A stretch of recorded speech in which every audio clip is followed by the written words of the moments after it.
Il est 7h20. Vous êtes en direct sur le Facebook Live Echo de Varup et c'est une première dans notre département. Et nous accueillons un nouvel invité. Il s'appelle Frédéric Longobardi. Il représente l'entreprise VC Tech et avec lui, nous allons parler de débit, c'est ça exactement? De paiement dématérialisé. Paiement dématérialisé. Mylène.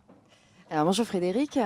Est-ce que du coup, paiement dématérialisé aujourd'hui, ça veut dire quoi? Est-ce que vous pouvez nous expliquer un petit peu ce que vous voyez derrière? Parce que moi, je vois bien le paiement sans contact quand je passe à la caisse, mais c'est quoi aujourd'hui? Alors là, dans la thématique d'ailleurs de Varup et cette thématique générationnelle, on se rend compte qu'il y a de grandes modifications structurelles en termes de paiement aujourd'hui. Sans faire l'histoire du paiement, on a eu les monnaies frappées chez les Grecs 3 siècles avant Jésus-Christ, puis on s'est retrouvé petit à petit avec une monnaie qui était dite fiduciaire. Donc ce sont nos billets de banque où la monnaie en elle-même ne portait pas sa valeur. Il a fallu déjà un temps d'adaptation assez important pour comprendre qu'un simple morceau de papier valait un équivalent en réserve or dans une banque ou détenu par un État ou un roi ou un prince, que sais-je. Mais c'était une grande révolution. Ce qui se passe aujourd'hui et depuis 2015 factuellement avec Apple Pay, on en a vu la publicité en France à la télé l'an dernier, c'est qu'on se retrouve avec aujourd'hui notre carte bleue qui est complètement dématérialisée dans le téléphone. Et ce qui se passe, c'est pas tant que l'on puisse payer par son téléphone sans contact, comme vous le disiez Mylène, c'est qu'en fait on va se retrouver dans son téléphone avec son histoire bancaire, tout son compte en banque, ce moyen de paiement dématérialisé, mais en plus une connexion avec tout un tas de cartes de crédit, tout un tas de cartes de fidélité. Et aujourd'hui, en tant que client, ma vie de consommation entière va passer par mon téléphone, ce qui n'existait pas auparavant. Alors les modifications sont grandes. On a de vraies opportunités, je pense, en tant que professionnel, et c'est ce qui nous intéresse, à comprendre ces nouveaux mécanismes de paiement que l'on appelle les paiements fugaces. C'est-à-dire qu'on va pouvoir encore plus facilement peut-être que prendre sa carte bleue dans la main, pouvoir payer quelque chose dans un magasin. Donc l'achat d'impulsion, qui est un achat qui est très intéressant pour les vendeurs aujourd'hui, devient un achat qui est facilitateur. Et en plus, la promesse derrière, c'est de dire, vous êtes connu puisque vous êtes client chez nous, eh bien votre carte de fidélité, vous y avez souscrit sans même peut-être le savoir, et automatiquement, vous allez bénéficier de prix, de ristournes, de points, que sais-je, et tout cela va s'accumuler dans votre téléphone. Et c'est ça la révolution. Alors le pendant, bien évidemment, c'est une question de sécurité. On a beaucoup Oui, de c'est la question que j'allais fantasmes vous et poser. de Comment ça craintes. marche en termes de sécurité? Parce Bien que sûr. du coup, le nombre de données est incroyable collecté Tout à par fait. toutes Tout les à fait. entreprises. Exactement.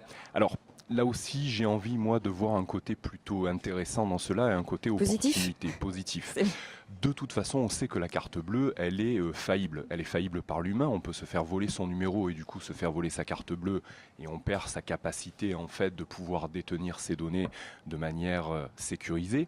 On sait aussi qu'on peut pirater sur le plan informatique sa carte bleue. Ça existe et les médias ont pu en parler.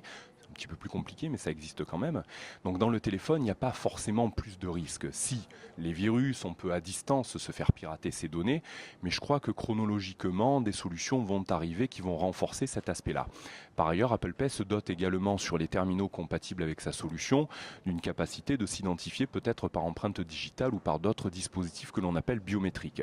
Donc ça aussi, c'est une capacité aujourd'hui qui n'est pas déployée par la carte bleue et qui, je crois, va renforcer la sécurité avec ces futurs moyens de paiement disponibles sur nos téléphones portables. Oui, mais moi j'ai une question parce que ça m'arrive de temps en temps. Bien sûr. Imaginez comment ça se passe parce qu'en fait on n'est pas forcément en 4G partout non plus.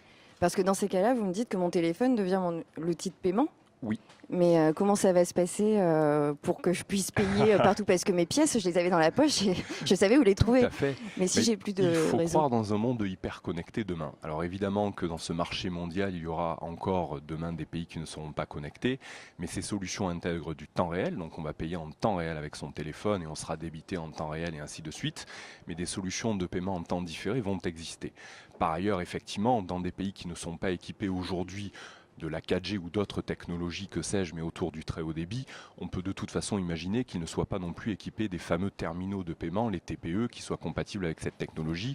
Un point d'information, pour 2020, Mastercard s'est engagé pour que l'ensemble des terminaux de paiement électronique en France soient compatibles avec cette technologie. Donc pour nous en France, chez nous, c'est demain.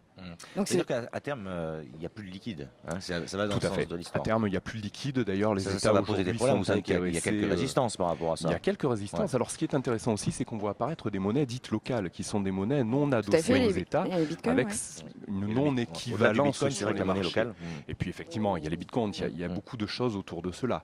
Mais on voit émerger ces deux mouvances, plus d'espèces, j'allais dire, et en même temps cette hyperconnectivité de paiement. Donc on va avoir un monde entre une relation très locale avec ses commerçants et des circuits très courts d'approvisionnement pour tout un tas de produits du quotidien, et cette monnaie locale. Et puis après, ce paiement mondial, numérique, digital, hyper connecté au travers de nos téléphones. C'est quelle échéance, allez? On fait un pari? Je pense qu'en France, en 2020, on va commencer 2020. à voir se démocratiser C'est ce demain. moyen-là, comme avec nos cartes bleues pour lesquelles on peut payer pour de petits montants, moins de 20 € en général, sans rentrer son numéro de code, en passant sa carte bleue sur le TPE. D'ailleurs, le plafond d'achat a été remonté à 30 €, je crois. Tout à fait. Il n'y a pas si longtemps. Tout à fait. Merci beaucoup de toutes ces Merci précisions, à vous. Merci Frédéric. Longobardi de VC Tech.